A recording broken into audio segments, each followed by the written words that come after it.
I hope you can hear my voice, ladies and gents. This evening, we honor a monster in the entertainment business. Gilbert Gottfried's March 14, 2011, began like any other day. He made a lot of money for Aflac by giving life to their duck. A man goes into a bar. Joan Rivers works behind the bar. The phone then rang. The call was short, 5 minutes. His 11-year job was over when it was over. He had tweeted something 3 days before about the terrible earthquake in Japan. Because the jokes were so mean, Aflac fired him right away. They fired me in the end. They didn't just hire someone else without making a fuss. To get rid of him for good, they held a national search with 12,000 applicants. What Gilbert wrote was the first big case of how social media could quickly ruin a celebrity's career. Gilbert Gottfried was born in Coney Island on February 28, 1955, in a small apartment above his dad Max's hardware shop. Brooklyn never took a break, so their place always felt crowded. It was right above the shop. Inside, trains shook the windows. Below, street sellers yelled. Thin walls let neighbors fight with each other. Max worked long days downstairs while his mother Lillian tried to keep the house in order. Gilbert learned to deal with the noise and weight as a child and found a way to use it as power. By the time he was 10, he was already giving opinions to family members. The way he spoke and drew faces was so unrealistic that it scared adults, but it made his sisters Karen and Arlene laugh out loud. The ups and downs of family life and the rough energy of the neighborhood shaped the strange little spark that became his stage character. People would never forget his voice, but it wasn't something he was naturally good at. In early films from 1980, when he was on Saturday Night Live, he spoke in a smooth, soft voice that was almost gentle. He soon turned it into that sharp grinding sound that could cut through any room, though. Even though allergies as a child played a role, the main reason was to stay alive. He had to find a way to stand out in New York's loud and hungry comedy scene. His parents didn't think comedy would take him anywhere, but his sisters pushed him to try open mics, where he found a voice that no one could ignore.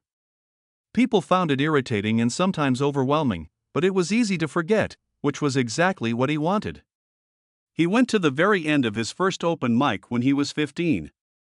In the middle of the 1970s, it was a hootenanny night, and the room was thick with nervous energy and cigarette smoke.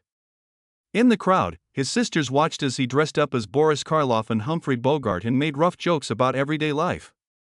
There were people who laughed too hard and people who got up and left. That mix became well known. He kept coming back though. The New York scene learned his name the more he came back. He had already made a name for himself with shock value, quick wit, and daring delivery before he joined Saturday Night Live in 1980. Gilbert never shied away from talking about sensitive topics. Some of that came from getting into clubs in Manhattan as a teen to watch Lenny Bruce. Bruce broke all the rules on stage, and Gilbert took it all in. What it looked like to push the limits of free speech struck a chord with him, and it showed up in his early work. He made fun of religion in his jokes. He poked fun at how unhappy families are. He knew it could upset some people, but he also knew it would lead somewhere, and he liked going where other books didn't. Because of that choice, he was loved in some places and hated by everyone else. But it set the stage for the hero he became later. Around 1970, he began to jump from jobs like the comic strip and Catch a Rising Star. Late nights at these places were full of smoke, drunk people, and rude crowds. Gilbert kept coming back, night after night. He talked about things that comics already knew a lot about, so they started calling him a comedian's comedian. Stupid dates. Bad train rides and strange times in New York. He knew he wasn't going to become famous quickly, but his raspy voice and strange way of speaking made him stand out from the other hundreds of hopefuls. By 1975, people who worked on Saturday Night Live were starting to notice him. That speed helped him get closer to the moment that would make everything different. He finally got his first paid gig in a small Brooklyn club when he was 20 years old, in 1975. He talked about growing up Jewish and made a joke about how his family ate pork. People were upset just about that subject, but he kept talking. At the time, Jerry Seinfeld was also on the rise, and he liked how Gilbert didn't hold back. The set made a fuss, but it also made bookers think of him. Everyone could see that this young man would not pull punches for anyone. He would follow that road for the rest of his life because of that one night. By 1977, he was working hard in Hell's Kitchen, doing sets for free, and working day shifts at the hardware store to make ends meet. Those clubs were rough, and the crowds were hard to forecast. He began adding sudden screams, crazy impressions, and scenes where he put famous people in embarrassing situations to make his shows stand out. Some people in the crowd didn't like it, but other comics did. He kept looking into what made people laugh and what made them feel bad. He lived in that thin area where jokes could fall apart or go off the rails. He had to work on every part of his act during those nights in Hell's Kitchen. It was 1978, and there was an improv comedy event. He got up on stage and told stories about family trips, but they were told in a way that no one saw coming. He made up scenes of brothers and sisters fighting, and at one point he talked about a brother biting another brother's ear on a trip. People let out gasps, laughed, and then cheered. The judges were shocked, but they loved it. Gilbert finally got a break when he won the race. He wasn't just the weird kid from Brooklyn after that night. He became a rising star in New York's comedy scene, but it wasn't easy getting there. He went too far sometimes and had to deal with the results. One night, he tried to make fun of the accents of Holocaust survivors, and the crowd booed him. They booed him off the stage. He had to change because of that reaction. In 1979, he began to add strong visual tics to his act. His eyes got so big that they looked like they were going to pop. He stood still. He didn't say a word until people moved around in their places. Because he made these choices, his jokes hit harder. It made everything more uncomfortable and easy to remember. He tried new things even when they didn't work out. After that, he made the big jump to Saturday Night Live in 1980. He was 25 years old, and the show was going through big changes with Gene Dumignon as director. That was his first big moment. He looked like Jimmy Carter. As he yelled about inflation, he made fun of Carter's drawl with his high-pitched voice. When he yelled that it was higher than a kite, it caught people off guard. That season, the show had low ratings and was a mess, but Gilbert stood out. Even though he was only on for 12 shows, those sketches made him famous in late-night comedy for good. The sketch with Baron von Raschke was a fan favorite that season. His German was very strong. To imitate the real wrestler and make silly threats like "I'll schnitzel your mother." People loved it even though it was cruel, silly, and strange. He showed how far he could go with a parody and how dedicated he was to every moment in that sketch.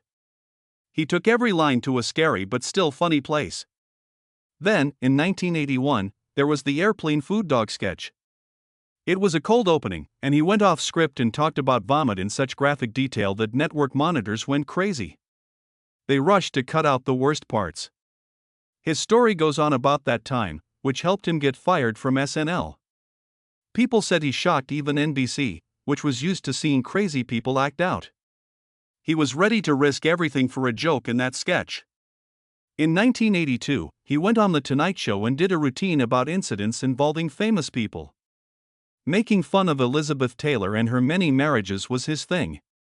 When he said divorce orgies, everyone in the room laughed out loud. Backstage, though, managers told him he might upset sponsors. Gilbert liked walking on the edge. His lack of fear made him controversial and easy to remember. It also kept pushing him toward bigger chances. He did voiceovers for a New York deli chain in 1983 when he was very restless. He yelled about deals on pastrami and made jokes about sausage parties. Some people were upset. Some people really liked it. But everyone knew about it. He couldn't be tamed even by ads. He brought the same crazy energy to ad spots as he did on stage. He was different from everyone else because he was willing to push the limits. His first movie role was in Beverly Hills Cop, which came out in 1984. As soon as he spoke as Ira, the crazy little accountant, everyone leaned in.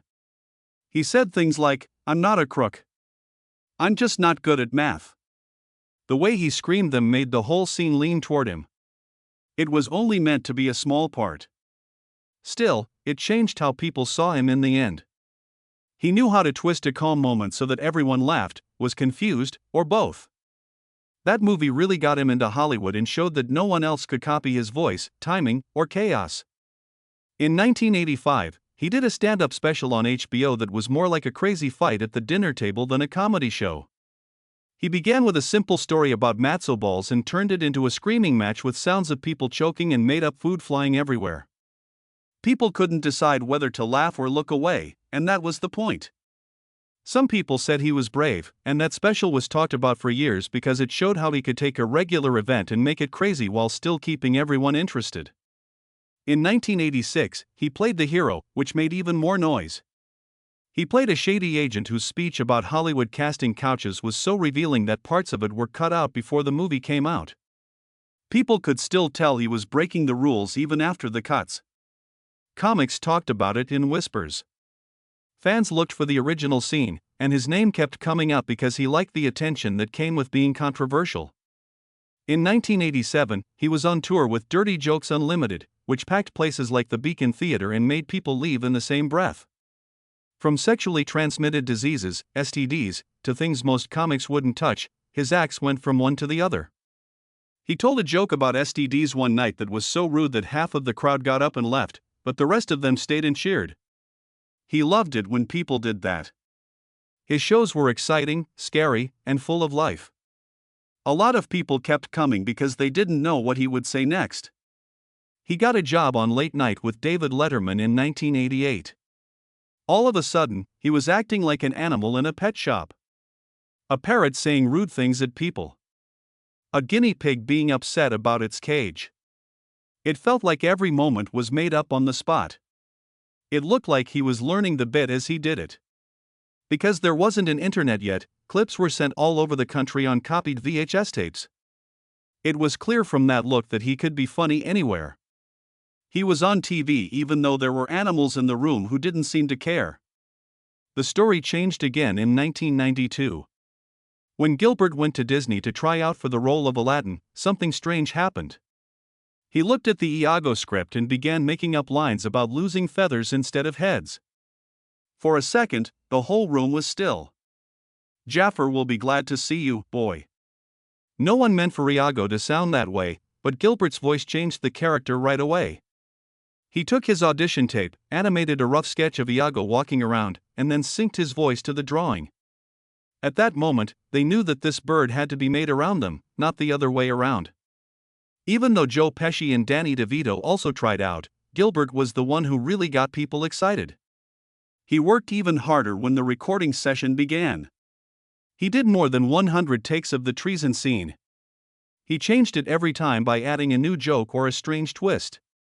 He said that Agrabah was a dump with flies all over in one take. They laughed so hard that they added the line to the final movie. The directors kept telling him to try again, not because they thought he was wrong, but because they were interested in what else he could come up with. That confusion made Iago so funny and angry at the same time that no one could forget it. He spoke out even more when Jafar came back in 1994. During the fight scenes, he let out screams that were so loud that they broke twice. Aside from jokes that were never written down, he told the genie jokes about life in a lamp. A lot of them were kept by Disney because they made Iago feel crazy and almost broke. "Okay, so you marry the princess, right? And, That energy was a big part of what made the second part feel so loose and unexpected. In 1996, when Aladdin and the King of Thieves came out, he pushed again. He said some very graphic things about Qasim's family in the wedding crash scene that almost got cut out by the censors. Even though some parts were toned down, the end film still felt slick for a family movie. People loved it because he was the only Disney friend who sounded like he was ready to tell everything with a grin. Before all of that, in 1990, he did the character of Junior Devil in Problem Child. It was a small part, but it made a difference. The kids had no idea what he was talking about when he talked about hell and heavenly contracts like he was trying to make a sale. Fans talked about the mix of gentle and sly humor for years, calling it one of his first real steps into subversive comedy. Over the years, his voice kept going to strange new places. He did the voice of Digit LeBoyd from 1996 to 2000. Cyberchase had a robot bird that taught math by telling jokes that sometimes made parents laugh and sometimes helped kids remember things they had forgotten. One teacher said that her students could remember how much pie was worth because of a line he used to compare it to his ex-wife. Those strange sounds he used to make numbers sound both scary and funny kept the show going. He played Superman as Mr. Mrs. in 1997. Mr. Mrs. was a small imp with a big voice. She changed Lois Lane into a frog in one scene and time and space in another. Each time she showed up, she kept Superman guessing. Fans loved him because he added a sense of humor to a show that was mostly about straight hero drama. He said, "You schmoes think you can go 15 rounds with the MXY." This was said over and over at meetings for years. In 2000, he joined Clerks as a bunch of impersonations of famous people. Patrick Swayze talked about pottery so much that he almost passed out. Jerry Seinfeld yelling so loudly that it seemed like it could break glass. It was so hard for Gilbert to make the characters that even adults didn't know whether to laugh or look around the room to see if anyone else was shocked. Those events became famous for how crazy they were and how screechy and unpredictable he was. Then, in 2003, he turned into a scary Santa Claus in Billy and Mandy's Scary Adventures. Kids sat in front of their TVs trying to figure out why Santa all of a sudden sounded like a monster as he yelled lines like, "We'll swallow your soul." Some places cut out the scene, and some parents didn't like it, but the show became a cult classic. People could remember it for the way his voice changed something familiar so that it felt totally different. In 2012, he played Krang Subprime in Teenage Mutant Ninja Turtles. He was an alien brain in a robot body who was crazy about pizza and taking over the world. With lines that sounded both silly and scary, he threatened the world, which was just what the show needed. Children used his words, and fans laughed at them. The creators later said they picked him because no one else could make that figure as scary and memorable. Gilbert Gottfried walked off the Emmy stage on September 15, 1991, with a grin that made it look like he was about to light a match in a room full of fireworks. He started the show with jokes about masturbation that were directly related to the arrest of Paul Reubens in Sarasota, Florida. Earlier that same year. For a second, the room was still. Then whispers came through like a quiet storm getting louder. He said that he should be put to death for masturbating if that was a crime. Before anyone could stop it, that line went live to the East Coast. Fox officially apologized by the time the show aired on the West Coast. The network had already cut the jokes, saying that the comments were careless and rude. Inside the business, people responded right away. Right away, he was banned from the Emmys. It wasn't even once that night that anyone else sent an invite. People in Hollywood will always remember that moment as one of the clearest examples of a comedian crossing the line in the wrong place at the wrong time. After 10 years, the world was still very sad about the 9/11 strikes. And on September 29, 2001, the Hugh Hefner roast at the Friars Club didn't even feel like a place to laugh. Gottfried stepped up with a joke about 9/11, but it fell flat so quickly that it hurt to be quiet. He felt it, stopped for a moment, and then quickly turned toward the wealthy people. People had to take a moment to catch their breath after 5 minutes of a joke that was so violent and crazy that it was funny even at a roast. Infidelity. There was shock, confusion, and every taboo piled on top of each other. The room was quiet at first. It slowly broke open and turned into big cheers. That moment went a long way. In 2005, the documentary The Aristocrats made it one of the main themes. Penn Jillette and Paul Provenza both said it was one of the most powerful comic recoveries they had ever seen. Gottfried proved that he could go into the darkest place and do something that made people cheer. But in 2006, things changed in a way that stuck with him. He joked about Bindi Irwin, who was 7 years old, on the Howard Stern show right after Steve Irwin died. The managers took away his mic right away because what he said was so rude. The segment was taken out before the show ran. The news picked it up anyway, and he soon faced such strong backlash from the public that some radio stations stopped booking him at all. It was talked about behind closed doors by comedians. It was a very quiet warning not to try to make jokes about famous people's kids, especially after a tragedy. Then 2008 came along. Gottfried went on tour with songs that were mostly about famous people dying in sad endings. That year, Heath Ledger died, and Gottfried joked about killing himself, giving Ledger's Oscar a prize for the best nap. People gasped, and some even said they would sue. That person who owned Ledger thought about taking action, but they never did. The jokes got around even though people were shocked. Fans fought over them. Someone wrote about them. Gottfried said it again: comedy and tragedy live together. He thought that pain was what made people funny. Even though it hurt, he held on to that doubt. By 2010, he started making jokes about himself. In his jokes about getting older, he talked about his own voice and said it sounded like a dead cat in a blender. Some people in the crowd laughed. Some people laughed so hard they cried. The routine became something he did all the time that year. Even people who didn't like his earlier work were interested in him because of his ability to shock with honesty. It didn't change how he was. And that trait helped him start a new part of his work. In 2000, Aflac hired him to voice their duck mascot, which was another big change in his work. The company spent $1 million to make the first ad, which played right before the Super Bowl. Gottfried's unique quack became so well known that in just 3 years, Aflac's brand recognition went from less than 10% to almost 90%. Why do you need 5 words? For the part, he got about $400,000 a year. Because of when it came out, sales went up so quickly that Aflac doubled its income in the US. Advertisers thought about that strategy for many years. It was so good that even other insurance companies tried to copy it with their own animal characters.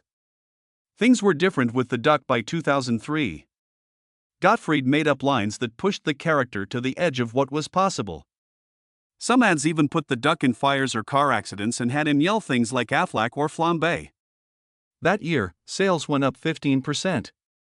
Almost every conversation about insurance marketing was dominated by the ad. People remembered the duck but not the business. The duck went through a new phase from 2005 to 2007. Aflac made ads that made fun of famous people, where the duck claimed to be Oprah while scenes of fancy shopping took place. The jokes were rough and funny, and the production quality made me think of a Hollywood movie set. These ads won Clio Awards and helped Aflac become more well-known. It was all in Gottfried's words. People loved the duck because he kept things interesting. In 2008, the ads had a Las Vegas vibe with jokes about gaming and sexual hints that could be dangerous. The duck talked about bad bets and accident insurance as if it were a trick used in casinos. Some people thought it was too funny, but the buzz kept going. Gottfried kept pushing the limits with the duck, so it stayed current. He had voiced more than 50 Aflac ads by 2010 and even got extra money when spots went viral. In one skit, the duck fought an alligator with dramatic sound effects and loud crunches. It went viral and helped Gottfried make more money. He made the most money in his life through the partnership, which ran until 2011. On March 11, 2011, everything changed. A huge earthquake and wave hit Japan and killed almost 20,000 people. The whole world was shocked as Gottfried sent funny tweets to his 1.5 million fans. Someone said that Japan was so advanced that the beach came to them. Someone else said it was easy to break up because another partner would come along. People were shocked and angry when they heard the jokes, which spread quickly. After the fact, Gottfried said that humor helped him deal with sadness, but it was too late. Aflac fired him on March 14. In a statement, they said that what he said did not reflect the values of the business. It was even more important since 75% of Aflac's work came from Japan. They got more than 12,000 people to apply for the job across the country after he was fired. They also gave what would be about $1.2 million to help with the relief operations. Gottfried said he was sorry on Twitter and didn't mean to be rude, but the damage was done. One of the first well-known celebrities to lose their job because of social media was fired because of it. He kept moving though. From 2012 to 2020, he gained a lot of fans with Gilbert Gottfried's Amazing Huge Show. Over 798 episodes were made by him and Frank Santapadre. They were full of crazy stories, old Hollywood secrets, and talks with famous people. In a memorable show, Robin Williams made up more than 100 jokes on the spot for every genie scene in Aladdin. People really liked the show. It was like being with someone who had seen everything and was dying to tell you everything. He came back as Iago in the New York stage version of Aladdin in 2015. He joked about being fired from Aflac by saying, "Even ducks fire me." The crowd loved it. He made fun of being embarrassed and made people think he knew what was funny. Critics liked how honest and funny he was, and his run ran 20 performances. From 2018 on, he had a lot of health problems. He had recurrent ventricular tachycardia, which is caused by type 2 myotonic dystrophy. Only 1 in 8,000 people have this disease. In spite of that, he kept acting. He joked in 2020 that his heart was going to pop. People liked how strong he was because he hid his pain with fun. Gilbert Gottfried passed away on April 12, 2022, at 2:35 p.m. in Manhattan. He was 67 years old. There were a lot of honors. Many people, including Jerry Seinfeld, Eddie Murphy, and others, told stories about how he could shock people and how he had a strange way of making people feel both offended and loved. His family said he left behind his sister Karen, his wife Dara, and their 2 kids, Lily and Max. Many of his friends attended his funeral in Westchester County. They remembered him not only as someone who liked to stir up trouble, but also as someone who was faithful and surprisingly kind.